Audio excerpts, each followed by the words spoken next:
ନମସ୍କାର, ଜୟ ଜଗନ୍ନାଥ, ଶୁଭ ସକାଳ। ଆଜି ଜୁଲାଇ 18 ତାରିଖ ଶୁକ୍ରବାର। ଆଜି ଦିନର ଅନେକ ଗୁରୁତ୍ୱପୂର୍ଣ୍ଣ ଖବର ଆସିଛି, ସେଥିପାଇଁ ଭିଡ଼ିଓକୁ ଶେଷ ଯାଏ ନିଶ୍ଚୟ ଦେଖିବେ ଏବଂ ଭଲ ଲାଗିଲେ ଲାଇକ୍ ଓ ଚ୍ୟାନେଲକୁ ସବସ୍କ୍ରାଇବ୍ କରିବେ। ଆଜିର ପ୍ରଥମ ଖବର, ଭୂସ୍ଖଳନରେ ଭାସିଗଲେ ଅମରନାଥ ଯାତ୍ରୀ, ଜଣଙ୍କ ମୃତ୍ୟୁ, 3 ଆହତ। ଲଗାତାର 36 ଘଣ୍ଟା ଧରି ବର୍ଷା ଯୋଗୁଁ ଜାମ୍ମୁ କାଶ୍ମୀରରେ ଏଭଳି ସ୍ଥିତି ଦେଖିବାକୁ ମିଳିଛି। ଆଗାମୀ 2 ଦିନ ପ୍ରବଳ ବର୍ଷା ନେଇ ପାଣିପାଗ ବିଭାଗର ଆକଳନ କରିଛି। ଆଜି ପାଇଁ ଅମରନାଥ ଯାତ୍ରାକୁ ବାତିଲ କରିଦିଆଯାଇଛି। ତେବେ ଚଳିତ ବର୍ଷ ଅମରନାଥ ଯାତ୍ରାରେ ମୋଟ ମୃତ୍ୟୁ ସଂଖ୍ୟା 15ରେ ପହଞ୍ଚିଛି। ପରବର୍ତ୍ତୀ ଖବର, ମୃତ୍ୟୁ କିମ୍ବା ଅକ୍ଷମତା କ୍ଷେତ୍ରରେ ପଞ୍ଚାୟତ ପ୍ରତିନିଧିଙ୍କୁ ମିଳିବ ସହାୟତା। ମୁଖ୍ୟମନ୍ତ୍ରୀ ମୋହନ ଚରଣ ମାଝୀ ରାଜ୍ୟର ପଞ୍ଚାୟତ ପ୍ରତିନିଧିମାନଙ୍କ କାର୍ଯ୍ୟ ଅବଧି ସମୟରେ ମୃତ୍ୟୁ କିମ୍ବା ଅକ୍ଷମତା ଘଟିଲେ ଅନୁକମ୍ପାମୂଳକ ସହାୟତା ରାଶି ପ୍ରଦାନ କରିବା ପାଇଁ ନିଷ୍ପତ୍ତି ନେଇଛନ୍ତି। ପଞ୍ଚାୟତ ପ୍ରତିନିଧିମାନଙ୍କ କାର୍ଯ୍ୟ ଅବଧି ସମୟରେ କୌଣସି କାରଣରୁ ମୃତ୍ୟୁ ଘଟିଲେ ତାଙ୍କର ନିକଟତମ ସମ୍ପର୍କୀୟଙ୍କୁ 2 ଲକ୍ଷ ଟଙ୍କା ଅନୁକମ୍ପାମୂଳକ ସହାୟତା ରାଶି ପ୍ରଦାନ କରାଯିବ। ପରବର୍ତ୍ତୀ ଖବର, ନ୍ୟାୟ ଦାବିରେ ଆଉ ଜଣେ ମହିଳାଙ୍କ ଆତ୍ମହତ୍ୟା ଧମକ। ବାଲେଶ୍ୱର ପୀଡ଼ିତାଙ୍କ ମୃତ୍ୟୁ ପରେ ରାଜ୍ୟର ମାହୋଲ ଏବେ ତାତିକି ରହିଛି। ଅଭିଯୋଗକାରିଣୀ ମହିଳା ବିନା କାରଣରେ ତାଙ୍କ ସ୍ୱାମୀଙ୍କ ଚାକିରି ଯିବା ଅଭିଯୋଗ ଆଣି ସରକାରଙ୍କୁ ତଦନ୍ତ ପାଇଁ ନିବେଦନ କରିଛନ୍ତି। ପରବର୍ତ୍ତୀ ଖବର, ପକ୍ଷୀ ବଢ଼ାଇଛି ବିମାନ ବନ୍ଦର ସୁରକ୍ଷା ଚିନ୍ତା। ଅସୁରକ୍ଷିତ ତାଲିକାରେ ଦେଶର 20 ଏୟାରପୋର୍ଟ। ଦିଲ୍ଲୀ ବିମାନ ବନ୍ଦର ଏହି କ୍ଷେତ୍ରରେ ପ୍ରଥମ ଥିବାବେଳେ ଦ୍ୱିତୀୟରେ ରହିଛି ଅହମ୍ମଦାବାଦ ବିମାନ ବନ୍ଦର। ପରବର୍ତ୍ତୀ ଖବର, ଭୟଙ୍କର ଭୂକମ୍ପରେ ଥରିଲା ଆମେରିକା ଆଲାସ୍କା। ଆମେରିକାରେ ଏକ ବଡ଼ ଧରଣର ଭୂକମ୍ପ ଅନୁଭୂତ ହୋଇଯାଇଛି। ବୁଧବାର ଦିନ ଆମେରିକାର ଆଲାସ୍କା ରାଜ୍ୟର ଉପକୂଳରେ 7.3 ତୀବ୍ରତାର ଏକ ଭୂମିକମ୍ପ ଅନୁଭୂତ ହୋଇଯାଇଛି, ଯାହା ପ୍ରଭାବରେ ଆମେରିକା ଥରହର ହୋଇପଡ଼ିଥିଲା, ଯାହା ପରେ ପରେ ଆମେରିକାରେ ସୁନାମି ଚେତାବନୀ ପ୍ରକାଶ ପାଇଛି। ପରବର୍ତ୍ତୀ ଖବର, ହୀରାକୁଦକୁ ଆସିବ ପର୍ଯ୍ୟଟନ ସମ୍ଭାର। ପର୍ଯ୍ୟଟକ ପାଇବେ ସ୍କୁବା ଡାଇଭିଂ, ପାରାଗ୍ଲାଇଡିଂ, ପାରାସେଲିଂର ମଜା। ଏଥିପାଇଁ 2ଟି ପ୍ରକଳ୍ପ ପାଇଁ ଟେଣ୍ଡର ଡକାଯାଇଛି ବୋଲି ସୂଚନା ଦେଇଛନ୍ତି ଜିଲ୍ଲାପାଳ। ଫଳରେ ହୀରାକୁଦ ପର୍ଯ୍ୟଟକମାନଙ୍କ ପାଇଁ ଅପାର ସମ୍ଭାର ଆଣିବ ବୋଲି କହିଛନ୍ତି ଜିଲ୍ଲାପାଳ। ପରବର୍ତ୍ତୀ ଖବର, ଭାରତକୁ ମିଳିଛି 2ଟି ବଡ଼ ସଫଳତା। ପୃଥ୍ୱୀ-2 ଏବଂ ଅଗ୍ନି-1 ପ୍ରାଇମ ମିସାଇଲର ଗୁରୁବାର ସଫଳ ପରୀକ୍ଷଣ କରି ଆଉ ଏକ ମାଇଲଖୁଣ୍ଟ ଅତିକ୍ରମ କରିଛି। ପୃଥ୍ୱୀ-2 ମିସାଇଲ 350ରୁ 500 କିଲୋମିଟର ଲକ୍ଷ୍ୟଭେଦ କ୍ଷମତା ରଖିଛି। ସେହିପରି ଅଗ୍ନି-1 ପ୍ରାଇମ ମିସାଇଲର ସଫଳ ପରୀକ୍ଷଣ କରାଯାଇଛି। ଏହାର ଲକ୍ଷ୍ୟଭେଦ କ୍ଷମତା 1000 କିଲୋମିଟର ହୋଇଛି ଏବଂ ଉଭୟ ଅଣୁ ଓ ପରମାଣୁ ଯୁଦ୍ଧାସ୍ତ୍ର ବହନ କରିବାର କ୍ଷମତା ରଖିଥିବା ସୂଚନା ମିଳିଛି। ପରବର୍ତ୍ତୀ ଖବର, ସ୍ୱଚ୍ଛ ସର୍ବେକ୍ଷଣରେ ଚମକିଲା ଭୁବନେଶ୍ୱର, ପୁରସ୍କୃତ କଲେ କେନ୍ଦ୍ର ସରକାର। ଏହା ଭାରତର ଶୀର୍ଷ 10 ସଫା ସହର ମଧ୍ୟରେ ସ୍ଥାନ ପାଇଛି। 3 ଲକ୍ଷରୁ 10 ଲକ୍ଷ ଜନସଂଖ୍ୟା ବିଶିଷ୍ଟ ସହର ଶ୍ରେଣୀରେ ଭୁବନେଶ୍ୱର ନବମ ସ୍ଥାନ ଅଧିକାର କରିଛି। ପୂର୍ବ ସ୍ୱଚ୍ଛ ସର୍ବେକ୍ଷଣରେ ଏହା 34ତମ ସ୍ଥାନରେ ଥିଲା। ପରବର୍ତ୍ତୀ ଖବର, 6 ମିନିଟ୍ ପାଇଁ ପୁରା ଦୁନିଆ ହୋଇଯିବ ଅନ୍ଧାର। ଅଗଷ୍ଟ 2ରେ ଏକ ଅତ୍ୟନ୍ତ ବିରଳ ସୂର୍ଯ୍ୟଗ୍ରହଣ ଦେଖାଯିବ। ଏଥିରେ ମଧ୍ୟାହ୍ନରେ ଆକାଶ କଳା ଅନ୍ଧାରରେ ଆଚ୍ଛାଦିତ ହେବ। ବିଶ୍ୱର ବିଭିନ୍ନ ମହାଦେଶରେ ବାସ କରୁଥିବା ଲକ୍ଷ ଲକ୍ଷ ଲୋକ ଏହାକୁ ସହଜରେ ଦେଖିପାରିବେ। ଏହି ସୂର୍ଯ୍ୟଗ୍ରହଣ 6 ମିନିଟ୍ 23 ସେକେଣ୍ଡ ପାଇଁ ରହିବ।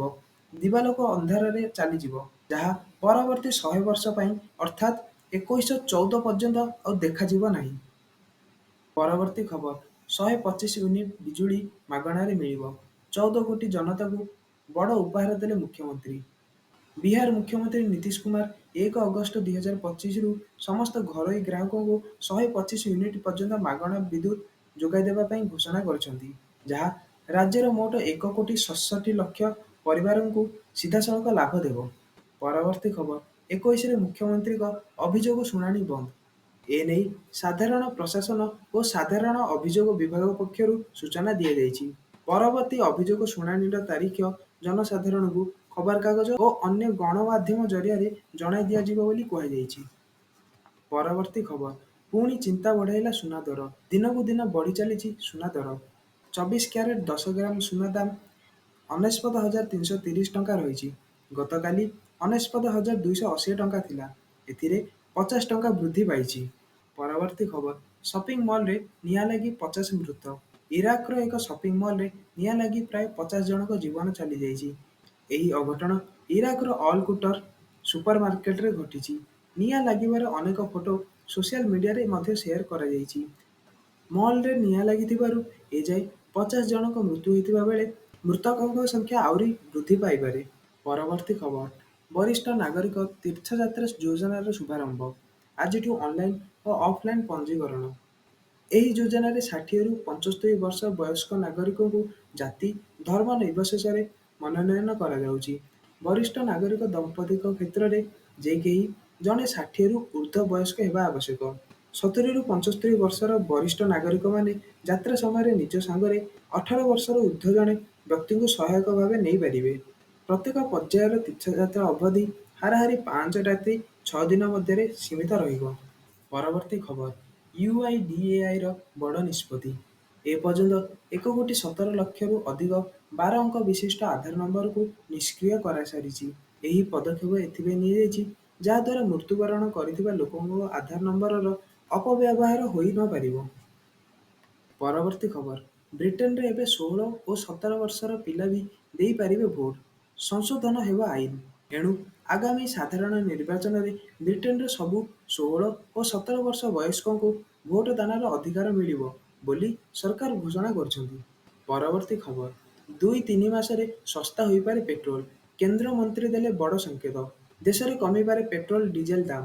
ଗୁରୁବାର ଦିଲ୍ଲୀରେ ଏକ କାର୍ଯ୍ୟକ୍ରମରେ ଯୋଗଦେବା ଅବସରରେ ଏହି ସୂଚନା ଦେଇଛନ୍ତି କେନ୍ଦ୍ର ପେଟ୍ରୋଲିୟମ ଓ ପ୍ରାକୃତିକ ଗ୍ୟାସ ମନ୍ତ୍ରୀ ହରଦୀପ ସିଂ ପୁରୀ।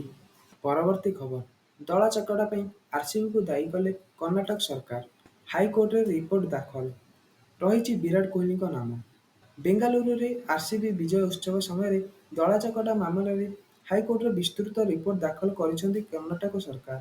ଏହି ରିପୋର୍ଟରେ ସରକାର ଦଳାଚକଟା ପାଇଁ ଆରସିବିକୁ ସମ୍ପୂର୍ଣ୍ଣ ଦାୟୀ ରଖିଛନ୍ତି। ଏଥିରେ ଦଳର ଅଭିଜ୍ଞ ଖେଳାଳି ଏବଂ ପୂର୍ବତନ ଅଧିନାୟକ ବିରାଟ କୋହଲିଙ୍କ ନାମ ମଧ୍ୟ ଉଲ୍ଲେଖ କରାଯାଇଛି। ପରବର୍ତ୍ତୀ ଖବର, ଆନ୍ତର୍ଜାତୀୟ କ୍ରିକେଟରେ ଆଉ ଦେଖିବାକୁ ମିଳିବନି ରସେଲ। ଘୋଷଣା କଲେ ଅବସର। ସେ ଆସନ୍ତା ସପ୍ତାହରେ ହେବାକୁ ଥିବା ଅଷ୍ଟ୍ରେଲିଆ ବିପକ୍ଷ ଟି20 ସିରିଜ୍ ଖେଳି ଆନ୍ତର୍ଜାତୀୟ କ୍ୟାରିୟର ଶେଷ କରିବେ। ନିଜ ଘରୋଇ ଗ୍ରାଉଣ୍ଡ ସାବିନା ପାର୍କରେ ପ୍ରଥମ 2ଟି ଟି20 ଖେଳି ସେ ବିଦାୟ ନେବେ। ପରବର୍ତ୍ତୀ ଖବର, ପୁଣି ପଦାରେ ପଡ଼ିଲା ପାକିସ୍ତାନର ମିଛ।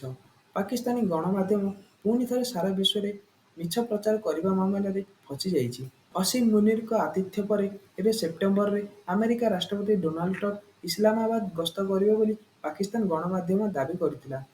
ପାକିସ୍ତାନର ଏହି ଦାବି ମିଥ୍ୟା ସାବ୍ୟସ୍ତ ହୋଇଛି, କାରଣ ଟ୍ରମ୍ପଙ୍କ କାର୍ଯ୍ୟସୂଚୀ 17ରୁ 19 ସେପ୍ଟେମ୍ବର ମଧ୍ୟରେ ପାକିସ୍ତାନ ନୁହେଁ, ବରଂ ବ୍ରିଟେନକୁ ସରକାରୀ ଗସ୍ତ ପାଇଁ ଧାର୍ଯ୍ୟ ହୋଇଛି। ତ ଆଜି ପାଇଁ ଖବର ଏତିକି। ନମସ୍କାର, ଜୟ ଜଗନ୍ନାଥ।